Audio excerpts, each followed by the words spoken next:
계속해서 사도행전 26장의 말씀으로 함께 말씀을 상고합니다.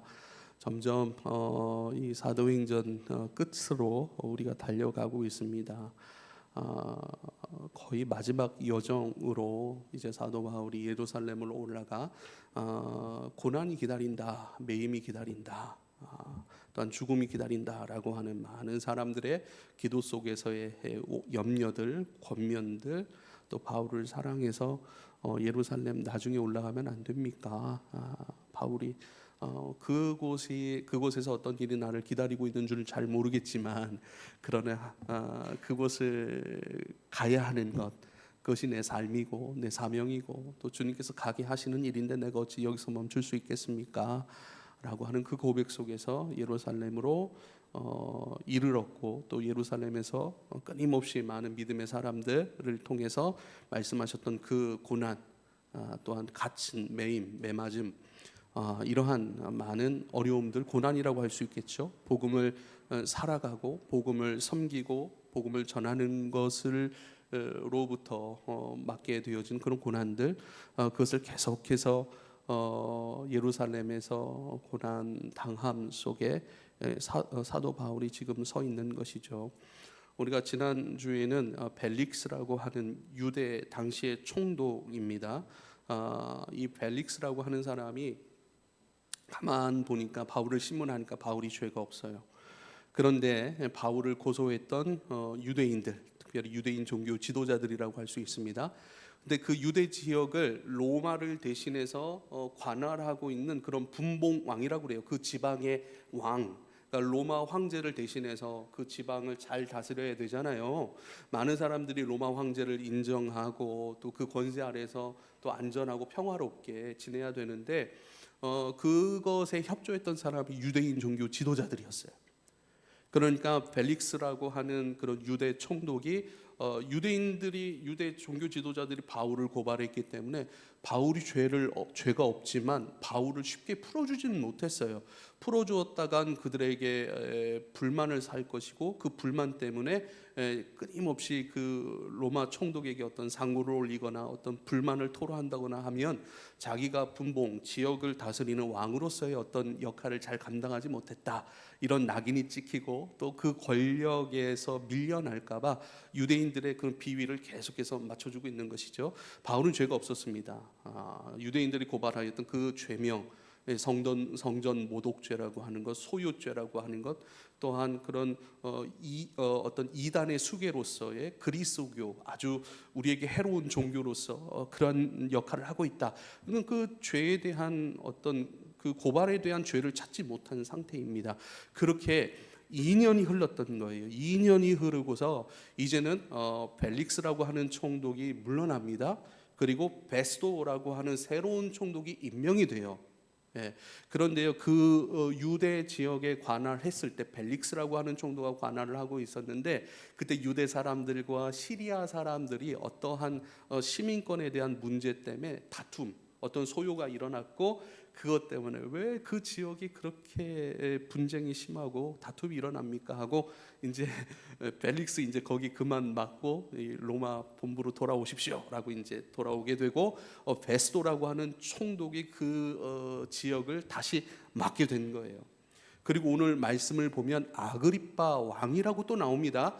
이 사람도 베스도라고 하는 사람은 벨릭스 다음으로 유대 지역을 관할하는 왕이고요. 이 아그리빠 왕은요, 저 위에 있는 갈릴리 지역, 저 북쪽이라고 할 수 있겠죠. 그 북쪽 지역, 그 지방을 관할하는 분봉 왕이었던 거예요.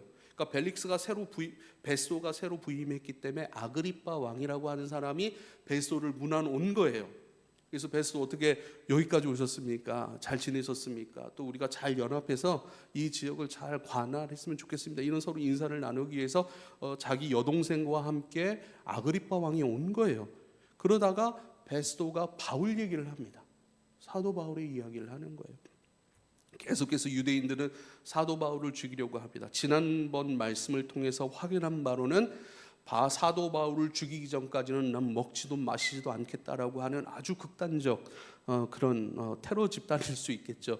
그런 40여 명이 결성되어 있어서 오히려 그 바깥 그 세상에서는 끊임없이 바울을 죽이려는 시도가 있었고, 또한 종교적인 힘, 정치적인 힘, 군사적인 힘을 가지고 있었던 사람은 자꾸 그런 법적인 것들을 통해서 사도 바울을 고소하고 사도 바울을 끊임없이 사형 선고를 언도하기 위해, 그러니까요, 안팎으로 끊임없이 사도 바울을 죽이고자 하는 그 위협이 있었고, 사도 바울은 날마다 그 위협 속에 둘러싸여 있어서 언제 죽을 줄 모르는 그런 상황 가운데 자기를 변호하고, 그러니까 자기를 변호하는 그 변호 자체가 복음이었어요.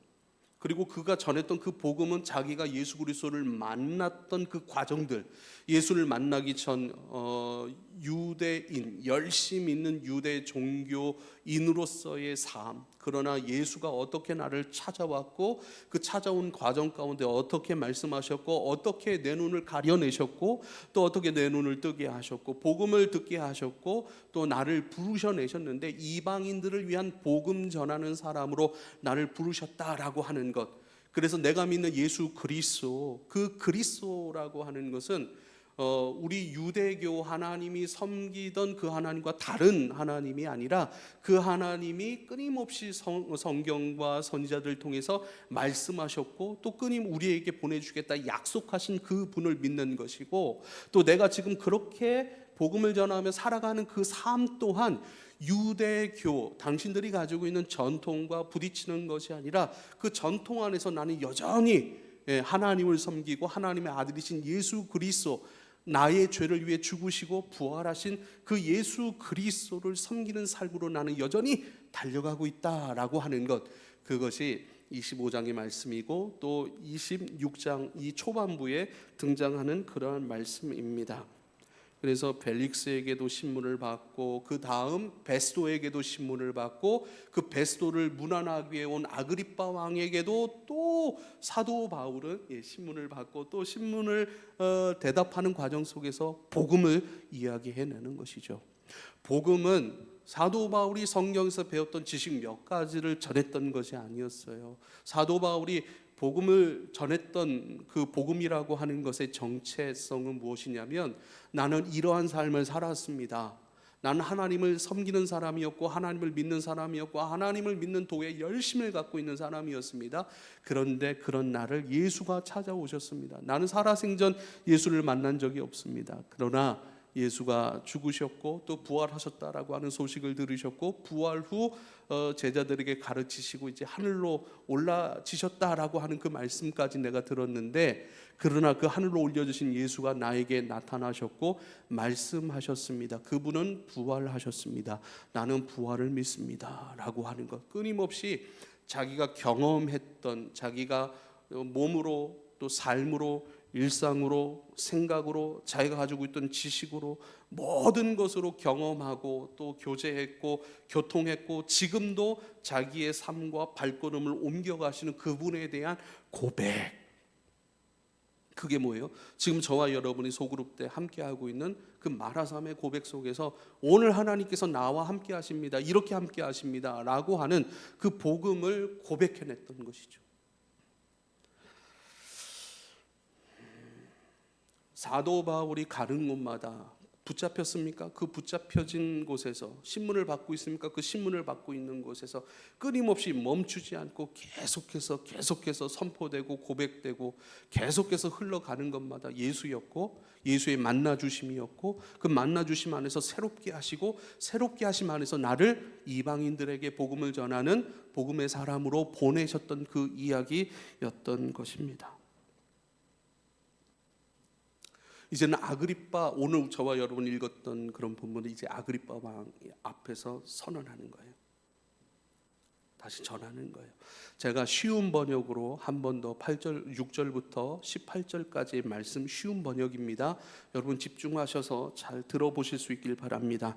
지금 나는 하나님께서 우리 조상들에게 주신 약속에 소망을 두고 있기 때문에 여기에 서서 재판을 받고 있습니다. 우리 12지파는 밤낮으로 열심히 하나님을 섬기면서 그 약속이 이루어지기를 바라고 있습니다. 저나 나는 바로 이 소망 때문에 유대 사람에게 고발을 당한 것입니다. 여러분은 어찌하여 하나님께서 죽은 사람들을 살리신다는 것을 믿을 수 없는 일로 여기십니까? 부활에 대한 고백이에요. 부활. 발음 불화가 아니라 갑자기 불화짬뽕이 그렇죠? 그게 아니라 부활입니다. 죄송합니다. 계속 죄송합니다. 부활입니다. 나는 부활을 믿습니다라고 하는 것인데 이 부활에 대해서 또 말씀을 좀 깊이 나누려고 합니다. 사실 나도 한때는 나사렛 예수의 이름을 반대하는 데에 할 수 있는 온갖 일을 다 해야 한다고 생각하였습니다. 그래서 나는 그런 일을 예루살렘에서 하였습니다. 나는 대제사장들에게서 고난을 받아 가지고 많은 성도를 옥에 가두었고 그들이 죽임을 당할 때 그 일에 찬동하였습니다. 그리고 회당마다 찾아가서 여러 번 그들을 형벌하면서 강제로 신앙을 부인하게 하려고 하였습니다. 나는 그들에 대한 분노가 극도에 달았으므로 심지어 외국의 여러 도시에까지 박해의 손을 뻗쳤습니다. 한 번은 내가 이런 일로 대제사장에게서 고난과 위임을 받아 가지고 다마스쿠스로 가고 있었습니다. 임금님, 나는 길을 가다가 한낮에 하늘에서부터 해보다 더 눈부신 빛이 나와 내 일행을 둘러 비추는 것을 보았습니다. 우리는 모두 땅에 엎어졌습니다. 그때 히브리 말로 나에게 사울아 사울아 너는 어찌하여 나를 핍박하느냐, 가시돋친 채찍을 발길로 차면 너만 아플 뿐이다 하고 말하는 음성을 들었습니다. 그래서 내가 주님 누구십니까 하고 물었더니 주님께서 나는 네가 핍박하는 예수다. 자 일어나서 발을 딛고 서라. 내가 네게 나타난 목적은 너를 일꾼으로 삼아서 내가 나를 본 것과 내가 장차 네게 보여줄 일의 증인이 되게 하려는 것이다. 나는 이 백성과 이방 사람들 가운데서 너를 건져내며 이방 사람들에게로 보낸다. 이것은 그들의 눈을 열어주어서 그들이 어둠에서 빛으로 돌아서고 사탄의 세력에서 하나님께로 돌아오게 하며 또 그들의 죄사함을 받아서 나에 대한 믿음으로 거룩하게 된 사람들 가운데 들게 하려는 것이다 하고 말씀하셨습니다. 사도 바울의 이런 6절부터 18절의 고백은요, 계속해서 어떤 사도 바울의 뿌리가 되는 고백, 어떤 서신을 쓰든 빌립보를 향한 편지를 쓰든 에베소를 향한 편지를 쓰든 로마를 향한 로마 교회를 향한 편지를 쓰든 끊임없이 등장하는 그 사도 바울의 고백 중에 고백인 것입니다. 나는 이렇게 주님을 만났습니다. 그리고 주님께서 나에게 행하시는 이러한 과정들 안에 내가 살게 되었습니다. 한 번은 사람들을 핍박하기 위해서 잡아들이기 위해서 다메섹 시장을 걸어갈 때에 하늘의 빛보다 더 강한 빛이 나와 일행에게 임하였습니다. 그때 그 강한 빛으로 말미암아 나의 눈은 멀었습니다. 눈을 멀게 하신 것이죠. 눈이라고 하는 건 뭘까요, 여러분? 내가 눈으로 뭘 봐요. 내가 보는 그 세상이 지금 내가 맞이하고 있는 것이죠. 그래서 눈을 우리의 영혼의 창이다라고 하는 그런 표현도 있습니다. 내가 봄으로 보고 있는 그것이 내 안에 들어오고 있는 것이에요. 내가 세상을 봅니다. 그 세상을 만나고 있는 것이죠. 내가 누군가를 보고 있습니다. 그 사람을 내가 지금 만나고 받아들이고 듣고 있는 것이죠. 세상을 만나는 통로가 눈입니다. 근데 그 눈을 가려버렸어요. 육신으로 살아가는 이 땅의 세상에 대한 모든 것들을 주님께서 멈추시는 사건입니다. 감각을 닫아내시고 새로운 하나님 나라의 감각으로 열어내시는 시간인 것이죠. 세상을 닫으시고 하늘을 보여주시기 위한 것이죠. 사람을 향한 그런 모든 것들을 닫으시고 하나님 당신께서 말씀하시는 시간, 당신을 교통하고 교제하고 만나고 대면하고 그분으로 말미암아 다시 새로워지기 위하여 눈을 가려내시는 것이죠. 눈이 가려졌어요. 갑자기 이제는 그 전에 내 눈이 가려졌기 때문에 볼 수 없었던 것들 가려졌기 때문에 이전에는 본다고 하면서 내가 보지 못했던 것들이 있던 거예요. 우리 지난주에 농전 진다리 소풍 그 진천 농다리죠. 진다리가 오늘 왜 이럽니까? 예, 진천 농다리 소풍 갔죠. 예, 소풍 다 하고 즐겁게 교제하고 대화하고 막 신나가지고 이제 밥 먹으러 갑시다 하고 하는데 우리 교인들에게 그렇게 얘기를 해줬어요. 다음에 여기 올 때는 우리가 다른 사람과 교제하는 것들 좀 멈추면 좋겠다고. 다른 사람들과 교제하고 얘기하는 멈추는 것 좀 이렇게 그런 걸 멈추고 정말 걷는 예배로 내 귀로 듣는 것이 아니라 정말 주님의 것을 듣는, 주님의 것을 감각하는 그런 감각의 예배로 좀 우리가 한번 진천 농다리를 한 번 더 오면 참 좋겠다. 그렇죠? 내가 말한다고 하면서 듣지 못하는 것들이 있잖아요. 그렇지 않습니까? 내 입을 다물 때 비로소 들리는 것들이 있어요. 내 눈을 감을 때 비로소 보이는 것들이 있어요. 내 생각을 멈출 때에 내 마음에서 끊임없이 일어나는 그 어떤 것이 출발시킨 생각인지는 모르겠어요. 복잡한 생각일 수도 있고 사람에 대한 것일 수 있고 또 내 장래에 대한 것이 있을 수 있습니다. 여러 가지 그것에 대한 염려도 있을 수 있고 기대도 있을 수 있고 소망도 있을 수 있어요. 그러나 그 모든 느낌이나 보는 것이나 듣는 것이나 말하는 것, 이 모든 감각들을 내려놓고 멈출 때 비로소 들리는 것들이 있고 보이는 것들이 있는 것을 여러분 꼭 기억할 수 있기를 바랍니다. 너무 길이 힘들어요. 씩씩대고 막 걸어갑니다. 왜 이렇게 힘들까요? 너무 어렵습니다. 너무 덥습니다. 라고 하는 그런 원망과 불평을 멈추는 순간 우리의 뺨을 스치고 가는 시원한 바람을 느낄 수 있겠죠. 이런저런 생각들, 이런저런 말들, 이것을 딱 닫고 나니까 비로소 들리는 새소리가 있을 것이고 바람 소리가 있을 것이고 비로소 보이게 되어지는 그 푸르름과 아름다움이 있을 것 아니겠습니까? 마찬가지입니다. 여러분, 예수를 만나서 참 좋은 게 뭐냐면요, 예수님 가난도 얘기하시거든요. 심령이 가난한 자는 복이 있다. 그들이 하늘에 소유할 것이다. 그렇게 말씀하십니다. 그렇죠. 예수님 가난도 얘기해요. 넘어짐도 얘기해요. 예수를 만났더니 가난함이 좋지 않은 게 아니에요. 예수를 만났더니 가난함의 상태에 이르를 때만 경험할 수 있는 힘이 있는 거예요. 할렐루야. 내가 배고플 때만 경험할 수 있고 배고플 때 내 안에서 솟아오르는 하나님께서 허락하시는 은혜와 힘과 권세, 그것 세상 것과는 다르고 세상 것이 줄 수 없는 그 기쁨과 은혜를 경험할 수 있는 것. 그래서 사도 바울은 나는 배고픈 모든 일 가운데 예수님으로 자족하기를 배웠습니다. 이렇게 고백을 합니다. 할렐루야. 모든 부분 가운데 가난합니까? 그 가난함 가운데 경험할 만한 복음, 가난함 가운데 두셨던 예수 그리스도의 기쁨과 하늘의 은혜가 있습니다. 그래서 나는 모든 것에 자족합니다. 만족합니다. 모든 것을 감사합니다. 어떤 상황이 올지라도 주님을 놓지 않고 그 상황 안에 있는 주님을 만나고 교제하고 그 주님으로 담대하고 그 주님께서 공급하시는 지혜로 말하고 생각하고 결정하니 모든 것이 나에겐 참 좋고 지금 나는 여기서 하나님 나라를 경험하고 살아가고 있습니다 라고 하는 은혜의 고백인 것을 여러분 꼭 기억할 수 있기를 부탁을 드립니다. 우리도 그런 과정이 있지 않겠습니까? 이것을 벗어버리는 과정, 벌거벗음의 과정이라고 얘기를 합니다. 지금 유대인 종교 지도자들이 끊임없이 바울을 괴롭혔던 것, 우리의 전통을 지키지 않습니다.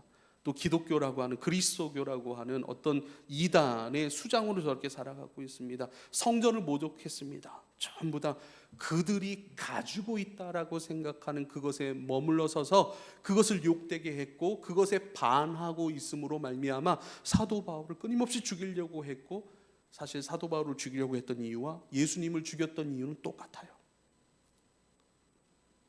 그들이 가지고 있다고 착각하는 성전, 또 율법과 전통, 이것. 예수를 만나간다라고 하는 것은 벌거벗어 가는 과정입니다. 벌거벗는 용기가 있어야 합니다. 내 것을 내려놓고 눈 감을 수 있는 용기. 그러나 그 용기는 내가 가질 수가 없어요. 근데 그렇게 용기가 솟아나는 원동력이 있습니다. 원동력. 그 원동력이 뭐냐면 바로 성경에 우리에게 소개되어 우리에게 읽혀지고 묵상되어지고 지금 이렇게 선포되고 있고 가르쳐져 있는 것, 그게 원동력인데요. 그 원동력은 바로 나를 사랑하신 하나님 그분이에요. 우리가 육으로 생각한다면 우리의 육은, 저는 가끔가다 참 이렇게 정말로요, 나는 참 이기적인 사람이다 라는 생각을 많이 해요. 참 이기적인 사람이다 라는 생각을 많이 합니다. 왜요? 저는 저를 사랑해 주는 사람이 제일 좋아요. 저는 저를 좋아해 주고 사랑해 주는 사람에게 밥을 더 많이 사주고 싶어요. 그 사람을 너무 좋아해요. 그 사람을 환영해요. 그 사람과 함께 어울릴 때는 너무나도 기쁘고 즐거워요. 왜요? 나를 사랑하기 때문에, 나를 위하기 때문에. 또 내가 위하는 사람들이 있습니다. 그 사람들은 뭐냐면 나를 위해 수고해주고 헌신해주고 나를 위해서 애써주신 사람들, 그 사람들을 위해서 나는 힘을 더 쏟아요. 사실 내 에너지, 지금 저도 말씀을 가르치는 사람 아닙니까? 목회를 하는 사람 아닙니까? 목회적 에너지를 저는요, 사실 누구에게 많이 쏟는가? 나를 위해 수고해주는 사람들, 함께 예수 길을 즐겁게 걸어가는 사람들. 왜요? 좋으니까요. 고마우니까요. 참 이기적이죠. 여러분, 우리의 육체의 본능은 이기적이지 않습니까? 우리 육체의 본능은 이기적이에요. 우리 육신의 관계적으로도 나를 사랑해주고 나를 위해주는 사람을 위해 사람을 나도 사랑하고요, 나도 그들을 위하는 것을 어렵게 여기지 않아요. 오히려 참 좋음으로 감당합니다. 나를 위해주고 나를 수고해주고 나를 위해 희생해주는데요, 당연히 그 사람을 위해서 내가 밥 사주고 내가 힘을 쓰고 내가 모든 걸 행하는 것은 당연하다라고 생각하고, 그것은 수고가 많아요. 불편할 수도 있어요. 그 사람이 뭐 하나 사주더라도 내가 가난해지잖아요. 근데 그것을 불편함인데 불편함으로 여기질 않는다니까요. 기쁨으로 여긴다니까요. 이게 당연한 거예요. 그러나 영적인 본성, 영적인 본능도 똑같습니다. 영의 본능은 무엇인가? 육의 본능은요, 나를 위하는 사람을 나는 박수 쳐주고 나를 위하는 사람 좋아해주는, 영도 똑같아요.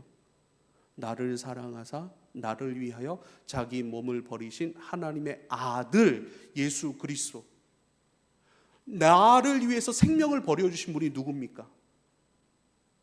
나를 위해서 복음이 되어주시기 위하여 하늘에 있는 영광을 다 내려놓고 이 땅에, 우리가 개가 된다고 생각을 해보세요. 말도 안 되죠. 너무나 불편할 것 같지 않습니까? 먹는 거 어떻게 먹습니까?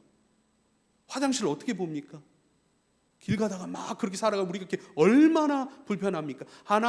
하나님이신 예수 그리스도께서 이 땅에 사람의 몸을 입고 오셨다는 얘기가 뭔 줄 아세요?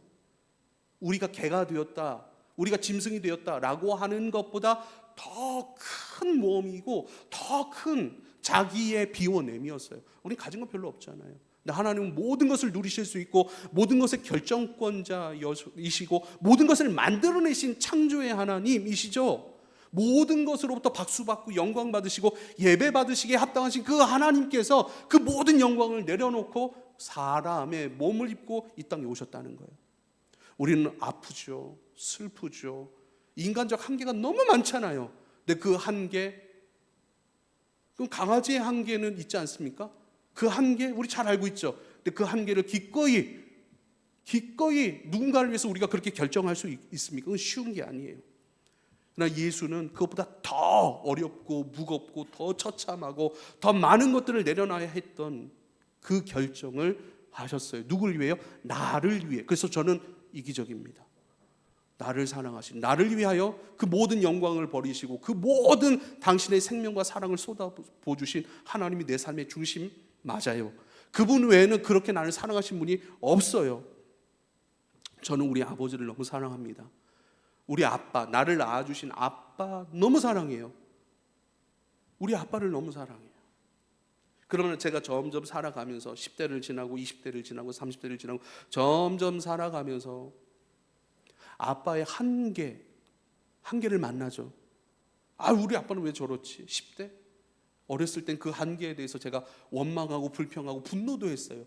그러나 20대가 되고 30대가 되면서 그 한계를 사랑하기 시작했어요. 그 한계를 받아들이기 시작했어요. 지금 제가 여러분에게 말씀드리는 것은 사람은 한계가 있어요. 한계적인 사랑이라는 거예요. 그래서 나를 위하는 거예요. 나를 위하고 그런 분에 대해서 저는 너무나도 존경하고 너무나도 사랑합니다. 지금도 그렇게 살아가고 계시기 때문이죠. 그러나 우리 아버지는 한계가 있으셔요. 근데 그 한계를 이제는 사랑하고 감싸 안고 감사하고, 그렇죠.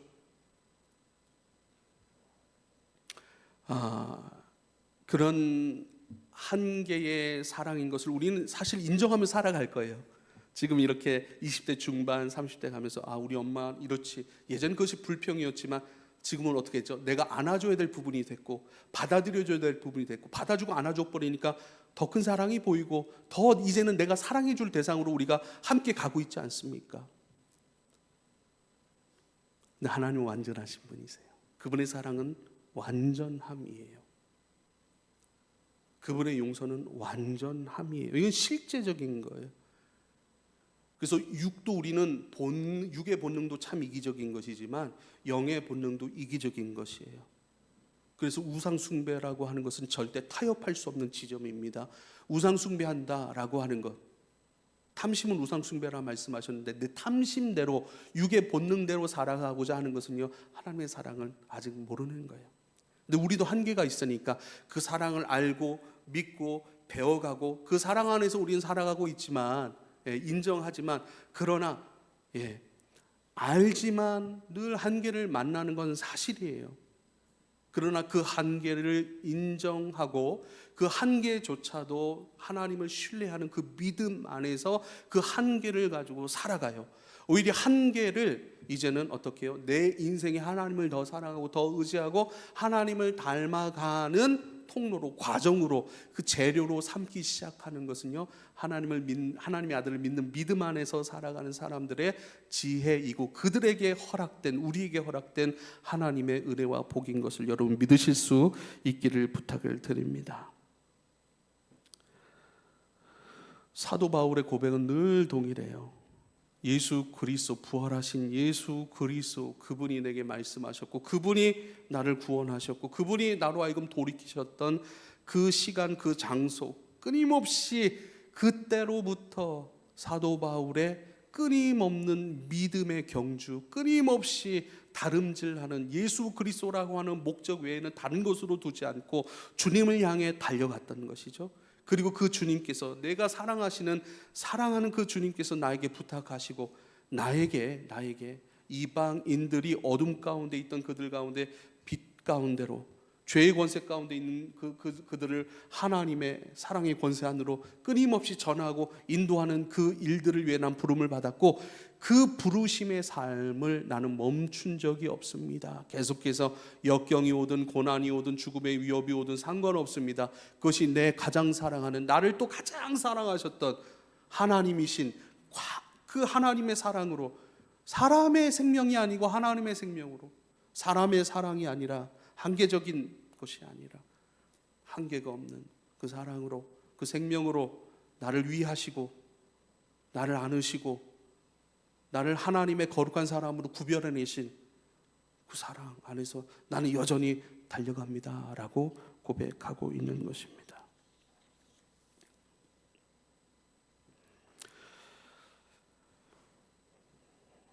사도 바울은 부활하신 하나님에 대해서 계속해서 이야기해요. 유대인들의 한계가 거기 있었기 때문입니다. 유대인들이 하나님을 어떻게 바라봤는가? 유대인들은 하나님을 어떻게 신앙했는가? 하나님께서 유대인들에게 율법을 주셨어요. 유대인들은 율법을 받았죠. 그런데 그 율법 안에 하나님을 가둬버렸어요. 그래서 유대인들이 바라보는 하나님은요, 율법 안에 갇혀 계신 하나님이에요. 로마서 말씀에 사랑은 율법의 완성이라 말씀하셨어요. 사랑은 율법의 완성이라. 유대인들이 가지고 있는 율법, 사랑은 너희들이 가지고 있는 그 율법의 완성이야. 율법이 목적이 아니라는 거예요. 율법이라고 하는 것들을 통해서 사랑을 추구해내는 것이죠.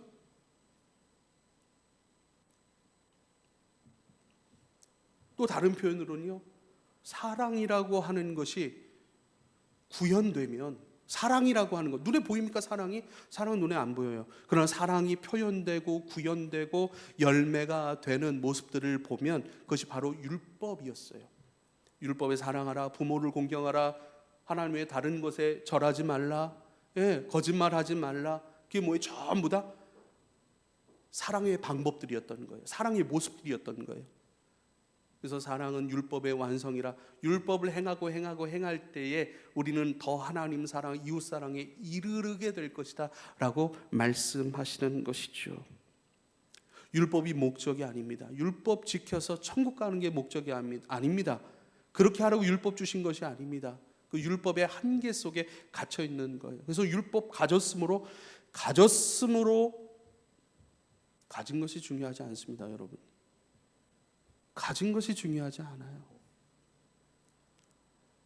그것을 가졌느냐가 중요한 것이 아니라 그 가진 그것을 통해서 너는 하나님을 사랑하여 가고 있느냐, 하나님을 신뢰하고 가고 있느냐, 그 살아계신 하나님과 오늘 지금 여기서 교제하고 교통하고 그분의 음성을 듣고 그분의 마음을 경험하고 그분을 느껴서 그분을 따라가고 그분과 함께 하루하루 살아가고 있고, 오늘 내게 주어진 일상들, 장례를 준비하는 일들, 캠퍼스의 삶, 가정에서의 삶, 일터에서의 삶, 그분과 함께 살아가고 있느냐가 중요한 거예요. 할렐루야.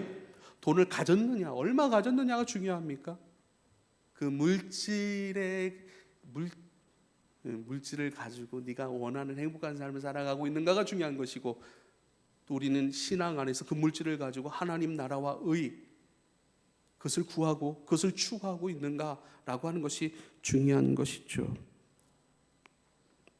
유대인들의 한계, 유대인들이 바라보는 하나님은 성전에 갇혀 계신 하나님이었습니다. 그런데요, 하나님은 성전에 갇혀 계신 하나님이 아닙니다. 우리가 성전입니다.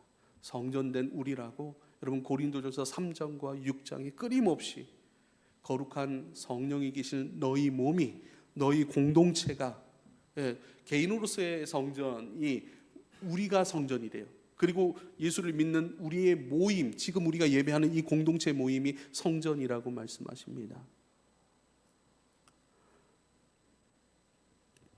열왕기상 8장 27절에 솔로몬이 이렇게 기도하죠. 하나님이 참으로 땅에 거하시리이까 하늘과 하늘들의 하늘이라도 주를 용납하지 못하겠거든 하물며 내가 건축한 이 성전이오리이까. 사람이 지은, 손으로 지은 이 성전 안에 하나님을 가둘 수 있겠습니까? 아니라는 거예요. 하늘의 하늘, 그리고 그 하늘일지라도 하나님을 다 담아내지 못하겠거늘, 감당하지 못하게 사람으로 지어진 이 건물이 성전이 되겠습니까? 아니에요. 우리가 성전인 거예요. 하나님의 사랑과 임재와 하나님의 원하심과 비전이 담겨져 있고 그것이 움직여지고 실행되어지는 거룩한 성전이 바로 사람이고, 예수의 사람이고, 바로 저와 여러분이고, 또 예수의 사람들의 모임인 그 생명의 공동체인 것을 여러분 믿으실 수 있기를 부탁을 드립니다. 끊임없이 유대인들은 자기들이 소유했다라고 생각하는 그런 것에 하나님을 가두기 시작했습니다. 그래서 사도행전 1장 8절 그 시작으로 주님께서 우리에게 말씀하신 그대로 예루살렘과 온 유대와 사마리아와 땅끝까지 이르러 내 증인이 될 것이라. 너에게 성령이 임하시면 너희가 권능을 받고 예루살렘과 온 유대와 사마리아와 땅끝까지 이르러 내 증인이 될 것이다.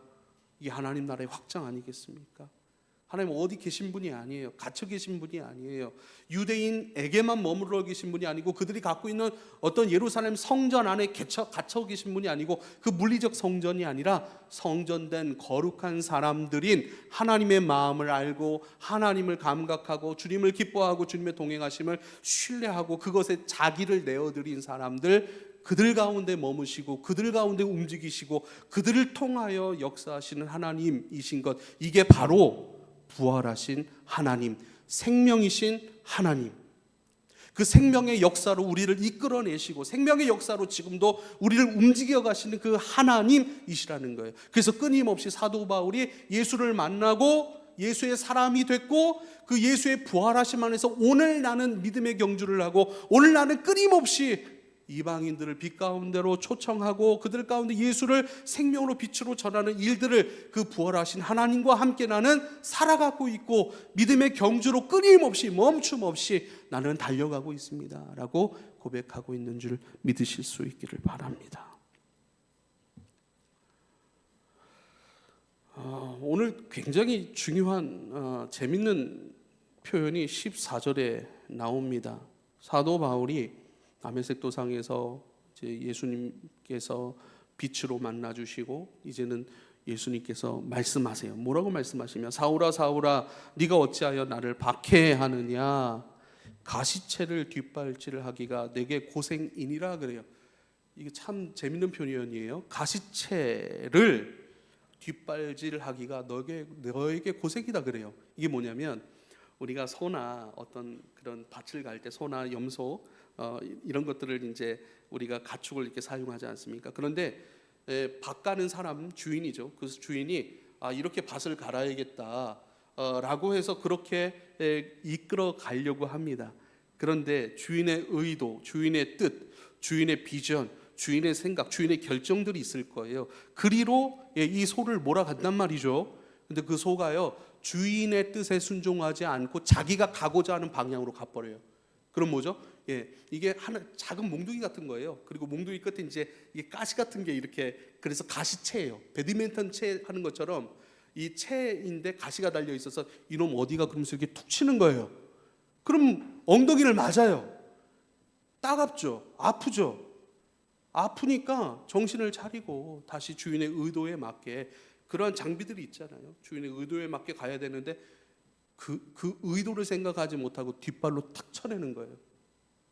그 가시채, 야 이리로 가야지, 저리로 가야지, 이렇게 가는 거야 라고 탁탁탁 치는데 그게 싫고 또 그게 불편하니까, 따가우니까 화를 내는 거예요.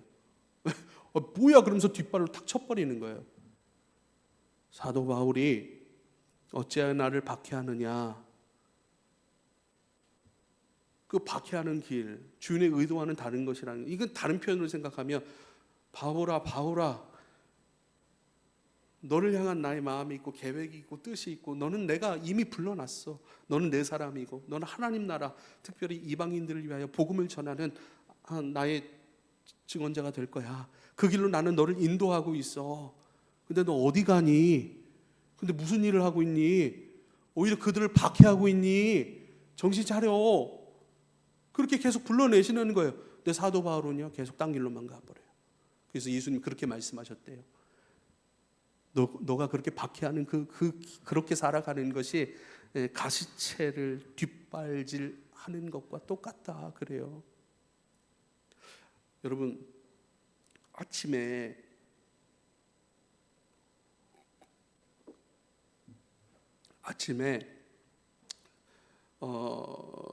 새가 들어왔어요. 새도 한 이만하더라고, 한 손바닥만 하더라고요. 새가 들어와가지고 여기 막 난리를 치는 거예요. 어디서 들어왔는지 모르겠어요. 그러더니 야 이거 어떡하냐? 야 막 새가 무섭더라고요 저는. 근데 공격하지는 않고 계속 왔다 갔다 바닥바닥 하고, 또 자기 친구들이 밖에 있는데 밖에서 계속 소리를 막 날려주더라고요. 또 거기에 또 대답을 하는지 바빠요. 날아다니고 대답을 하고. 그래서 이걸 어떻게 해야 되나. 그래서 일단 창문을 다 열어놨어요. 창문을 열어놓고 바깥에 나갔거든요. 뭔가 이렇게 긴 빗자루가 있으면 이렇게 좀 유인해 주려고. 또 갔더니 또 난리예요. 저 바깥에는 참새가 2마리나 있는 거예요. 그만한 친구들 같아요. 요만해. 무서워요. 그래서 쟤는 옥상문을 열어주면 쟤네들은 금방 나갈 것 같은 거예요. 이 옥상문을 탁 열어주려는데 바로 여기에 다섯이 이렇게 앉아 있는 거예요. 2마리가 파닥파닥 날리고 막 유리창이. 그러니까 그 모습이 저는 무서운 거예요. 슬그머니 혹시라도 쪼일까봐 뭐 이렇게 두려움이 많은지, 그다 슬그머니에서 문을 열어주니까 금방 나가더라고요. 그리고서 또 들어오니까 이 한 마리는 난리입니다. 막 여기도 무닥치고 저기도 무닥치고. 아니 길이 있는데 나가라고 창문 다 열어놨는데 친절하게 다, 나는 너를 해치지 않아. 오히려 나는 네가 무서워. 네가 조용히 잘 나갔으면 좋겠어. 방황하지 말고 여기로 그냥 여기 막 앞으로 갔다가 뒤로 갔다가 계속 창문 쪽으로 갔다가 이제 나가겠거니 안 나갑니다. 그리고 바깥에선 친구들이 야 우리 나왔어 빨리 나오라고 막 그러는 것 같아요. 그러면 또 막 뭐라고 사인을 보내는 것 같아요. 한 10분을 그러다가 씨름하다가 안 되겠다 하고 들어갔거든요. 들어갔다 나오니까 없어졌더라고요. 나간 모양이에요. 마치 이리로 가면 참 좋잖아요.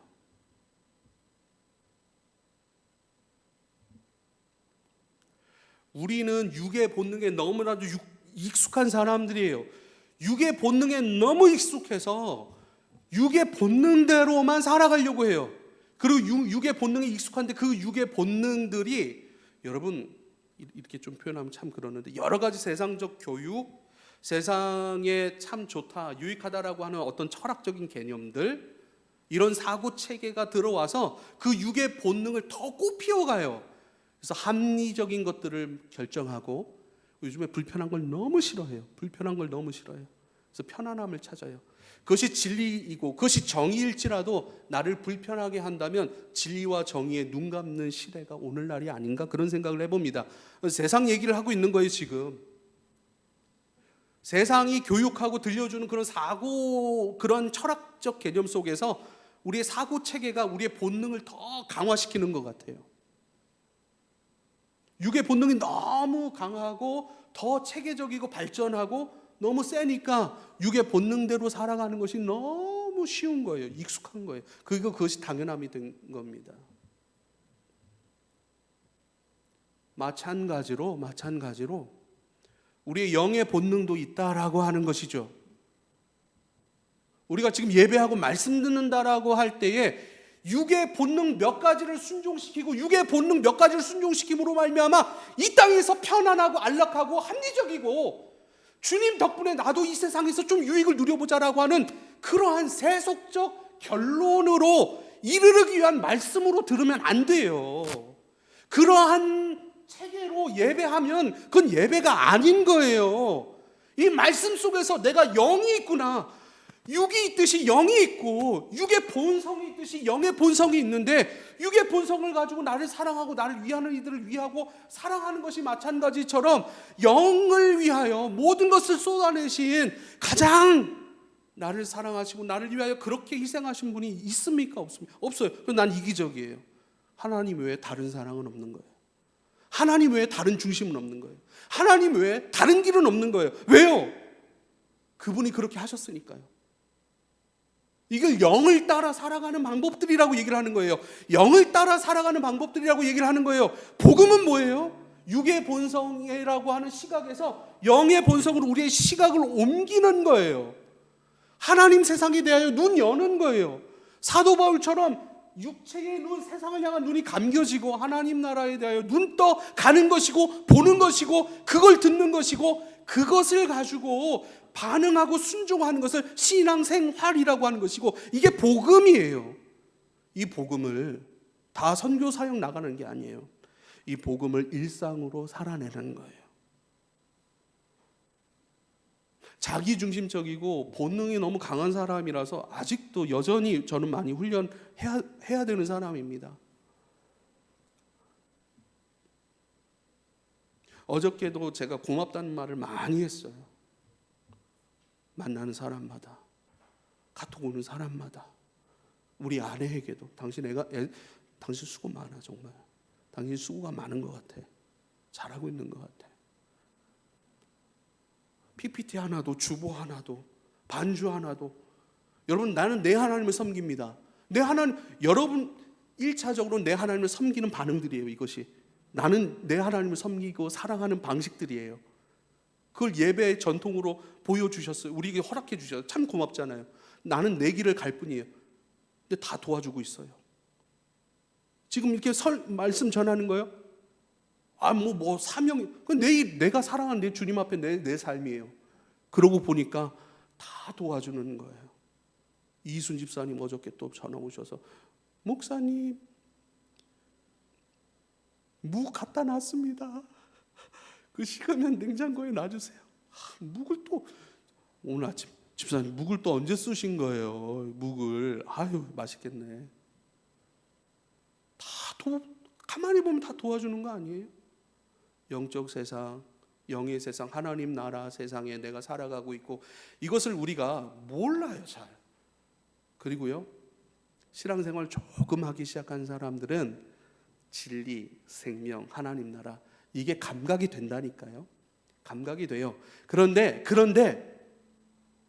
사랑하는 방법, 순종하는 방법, 그 감각들 속에서 사랑하고 순종함 이것이 막 일어나기 시작하는데 아직은 낯섦으로 온 거예요. 복음이 낯섦으로. 이게 스며들고 익숙함이 돼야 되고 당연함이 돼야 되고 내 길이 돼야 되고 내 삶이 되어야 되고 내 일상으로 끌어안아야 되는 거예요. 그래서 자꾸 고백하고 나누고 내 삶으로 스며들 때까지 우리가 이 일을 같이 기쁨으로 해나가는 거예요. 그래서 밥 먹는 거예요. 그래서 소풍도 가는 거예요. 그런데 그렇게 하기 시작하면 어떻게 해요? 부딪힘이 와요. 불편함이라고 하는 게 와요. 자꾸 손해본다라는 느낌이 와요. 왜요? 보이잖아요. 진리가 보여요. 생명이 보여요. 그러나 그 진리와 생명의 것으로 담대히 걸어갈 수 있는 용기, 이것이 필요한 것이고 그 두려움과 맞설 수 있는 담대함이 우리에게 필요한 것이죠.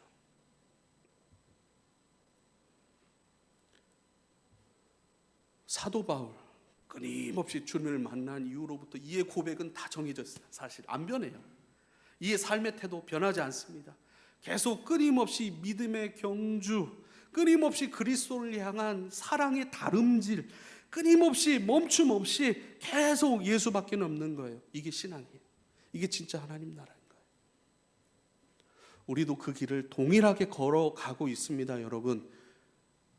그런데 한계를 만나요. 부딪힘이 만나요. 손해 볼 것 같고요, 보는 것 같고요. 그러나 그건 당연한 거예요. 불편해요. 불편하잖아요. 그 시간, 그 에너지, 때론 그 물질들 계속 불편한 거예요. 그런데 그 불편함이 잘못된 게 아니에요. 아직 익숙하지 않다는 거예요.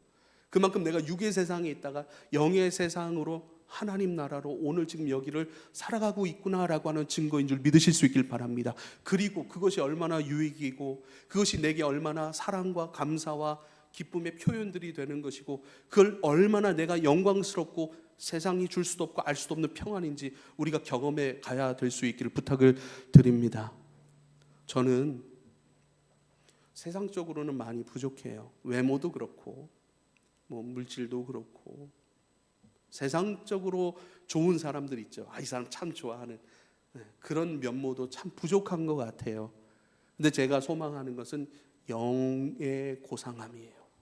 영적 고상함. 하나님 앞에 영의 사람으로서는 내가 부유하고 지혜롭고 힘있고 세련되고 고상하고 아름답고 존귀한 존재로 나 자신을 가지고 가자 하는 그런 바람이 있어요. 그것은요, 이 현실 세계와 동떨어진 게 아니에요. 그것은 이 현실 세계에서 친절함, 온유함, 겸손함, 넉넉함, 때론 그것이 세상 경쟁 구도 속에서는 바보처럼 보여지긴 해요. 그러나 그 불편함 충분히 넉넉히 내가 감당합니다. 그러나 이러한 불편함 속에서 나는 훈련하고 그 복음이 낯섦으로 이제 내게 오기 시작했지만 이것이 내 안에 스며들어 내 살이 되고 내 생명이 되고 내 스케줄이 되고 내 생각이 되고 내 지혜와 결정들이 된다면 우리는 하나님 나라를 이 땅에서 살아가고 있다. 그래서 어떻게 해요? 생명을 나를 위하여 생명을 버리는 자는 얻게 될 것이라.